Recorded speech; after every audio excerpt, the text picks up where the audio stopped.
Hello, today we're going to go over how to install a kitchen sink drain from start to finish.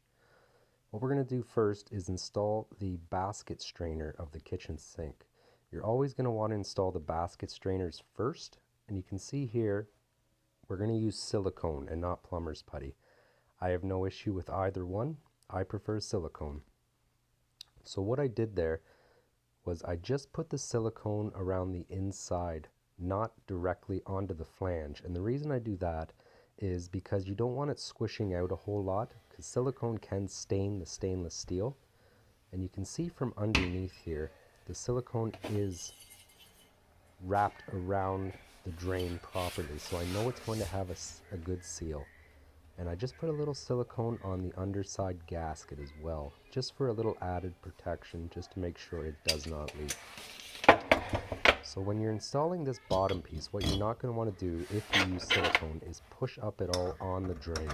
So I'm being very careful not to do that. Again, you don't want silicone getting everywhere. And this locking nut here, you don't need to over tighten it, say. It just needs a good snug. The silicone is really going to take over once it sets. And you can see the silicone squishing out on the underside here, so that also lets me know that it's going to have a good seal.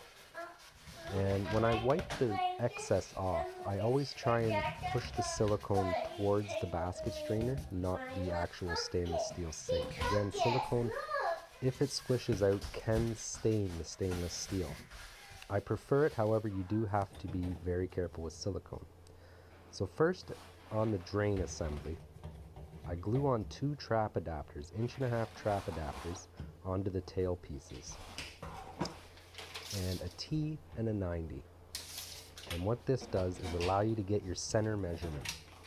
Now, this kitchen sink is not going to need a dishwasher. This kitchen just does not or will not ever have a dishwasher. It's too small. And they're not going to run power for it. It's just not going to happen. But you can put a dishwasher T or a dishwasher Y, sorry, in this centerpiece in between the T and the 90 if you have a dishwasher. You can see here I tighten the trap adapters, and what that's going to do is allow me to get a measurement for my P-trap. Now I just cut a test piece there, and that's just going to allow me to get a measurement for the vertical section going down to it. Again, if you have a dishwasher, you can put a dishwasher Y in this section as well. Your dishwasher just has to dump into the P-trap. And you can see here I've got my vertical measurement, and now that I've got my vertical measurement, I can get the measurement from the P-trap to where it discharges through the wall.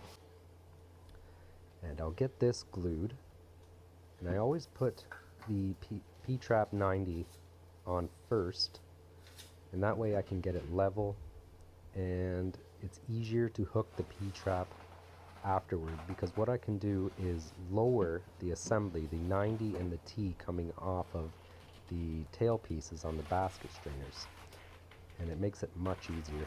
In this case I'll be using a union P-trap, and that allows you to remove the entire assembly later if you ever drop a ring down the kitchen sink or anything like that. So once I get this vertical piece glued together, you'll see here I dropped the assembly slightly, and I actually didn't drop it enough, but if you can lower it, and that's going to be easier to line your union P-trap up so you can lock it in place. So we'll get this glued, and you can see I didn't drop it enough, so I'll drop it a little bit more, and then I can swing the bottom of the P-trap over. You do get a little bit of time with this glue. Not a whole lot, but a good minute. And I'll lock the union P-trap up. You don't need any sealant or anything on that. And then tighten my 2 trap adapters, and that's it.